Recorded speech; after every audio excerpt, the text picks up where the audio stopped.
So what if we mix very fine sawdust? Now, I know I've done things with the chunky sawdust before, but I've got really fine sawdust here. And we make a bowl and we see what happens. Now, I've done this on my other channel with PVA glue, but I want to see if it's going to work with resin. We know that resin takes powder really well, anything that's dry.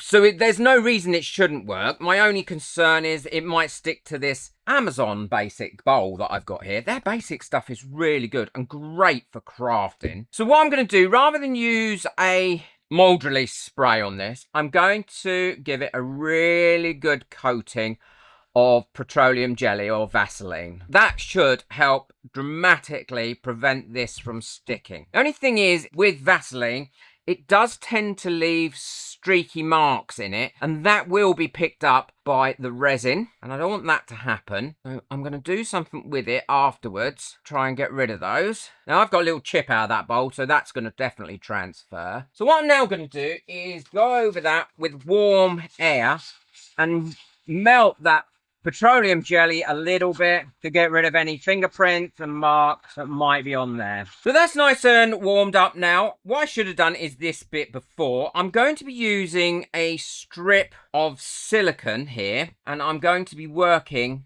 on top of that, and I'll reveal why I'm going to be doing that in a minute, but that is going to make life a lot easier for me. You can use this technique as well, using a strip of silicone with many different molds and things. And it really does help what I'm going to show you. Now, I'm going to mix up my resin now. So PPE at the ready. And I'm going to be using a 4-hour demold for this because I want it to be a thicker resin than normal. And I want it to cure up fairly quick as well. And that will make a big difference. I'm not going to need a great deal of resin for this because the majority of it is going to be taken up by the sawdust. And I want to be able to mix it quite well. So I think 100 ml of resin. I can always mix up a bit more if I need to. I think 100 ml to start with should be enough. So I'm using my Resiners hands-free double paddled mixer to mix this up with. And that will mix for 4 minutes and then be lovely and mixed. I've got a bit of a problem with my hand here at the moment. I don't know what I've done to it, but I'm sure it's nothing major. So this just takes out all the effort. And anything that can take out the effort, I'm happy with. So I'll let that mix away and then I'll be back. So that's mixed now. All I need to do is lift up my paddle and let that drip off a few seconds. Then I'm going to take a baby wipe, take that out, move that to one side and clean my paddle. I always clean the paddle straight after using it. I never ever let my resin cure on it because that is the quickest way to lower the life of your paddles. Now, we all know that resin takes colour really, really well. So what I'm going to use here is a translucent peacock blue. Because I'm hoping this is not only going to colour the resin, but it'll also help colour the sawdust. But we should still be able to see it through this colour. I have no idea what colour peacock blue is, but I'm really not liking it that much. I wouldn't call that blue at all. There. And who am I to say? So I'm going to use a different blue in there as well. So I'm going to use a sky blue in there as well to make that a little bit bluer. Let's mix that round in there. Now you're going to get a lot of bubbles in this because this is thick resin and we're doing a lot of mixing, but that isn't a problem. Oh yeah, I'm much happier with that colour now. I think that looks like a blue to me. So what I'm going to do now is I'm going to add in my sawdust, but not all at once. Because firstly, I have no idea how much I want to get in there. And secondly, I want to make sure that what I do add in there gets very well coated. And then what I'm after making is a really thick paste with this. Needs to be a lot thicker than that, that's for sure. But if I'd have put it all in at once, I wouldn't have got it mixed up properly. And I know that I would have ended up with bits of sawdust in there that hadn't got any resin on them at all. So that's thickening up a lot better now, but it's still got some movement in it, and I don't want any movement in it at all. So I'm going to put another scoop of this. This stuff is so cheap as well. It's going to make my resin go a lot further, but it's not about that. It's about seeing whether this bowl will work. I am so tempted to put some glitter in this. Shall I? I'm going to put some glitter in it. I don't know how that's going to come out, but we will see. Give that a mix in. You can see it a little bit. I think it needs a lot more. Whoops. It feels like really thick oatmeal. Right, I'm going to put just a little bit more in because I want it to thicken up a little bit more. And I'm also going to put a little bit of non-translucent pigment in as well. So see if I can get that blue colour come back a bit more. So it's all experiment, isn't it? Play as we go. I'm not sure that's mixing in that well now. It's gone really thick. Yep, that's fine. So now what I'm going to do is the messy part. I'm going to spread this onto this bowl and try and get an even layer all the way around. And the reason we wanted to make it really nice and thick and stodgy is so that it stays exactly where you want it. Should have worked on my turntable really, then it would have been easier to get around all the sides. But that's why I add this here as well, because now I can just move it around really easily to where I want it without having to touch anything and get my fingers all messy and dirty. This isn't as messy as I thought it was going to be. I thought it was going to be so much more messy than this. That's so unlike me. I want to just try and get that evened out a little bit. I'm going to go around it with my lolly stick or popsicle stick, whatever you want to call them,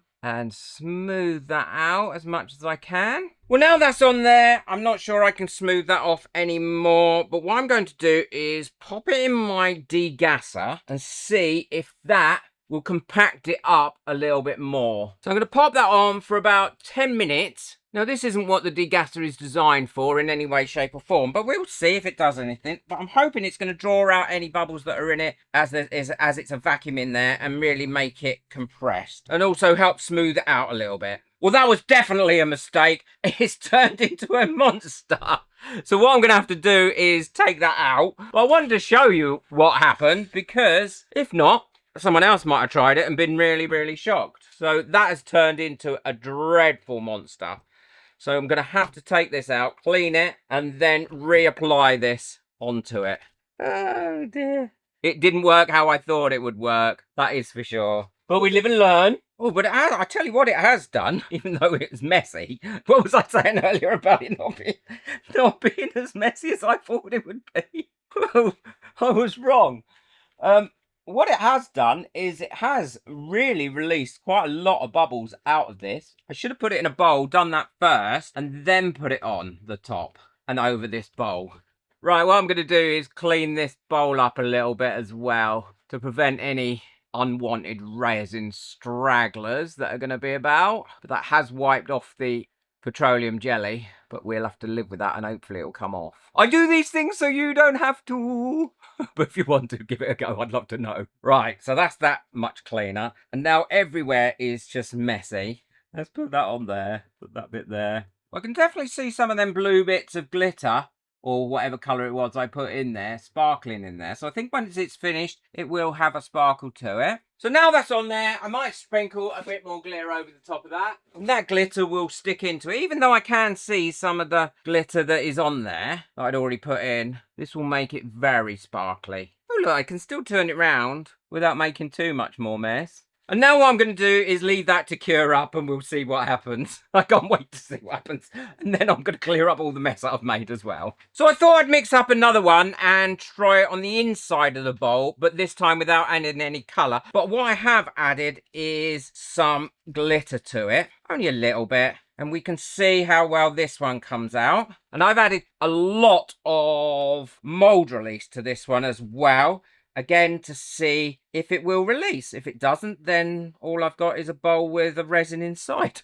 It is much easier doing them on the inside, I always think, because you can get a smoother finish to them. But we will see. Well, I'm not sure that those bowls are going to work out because I think they're going to stick to it. So I think I may have to sacrifice the china bowls. But I still want to see if this sawdust looks good in resin. So I'm also going to use it in these molds. So I've got the blue one mixed up and that's going to go in this shell mold. And I'm going to push it in quite hard and firm. And I'm going to use my finger to finger that right into those bits there to ensure that I've got everything I need in everywhere. I'm definitely not putting it in the Resiners Airless Pro. It is not designed for that at all, but it was funny anyway. But I did mix it up, obviously, as you saw, using the mixer. I do love that mixer. It makes such a massive difference. And now I'll go ahead and I'm going to do this mushroom one, and I'm also going to do this bowl.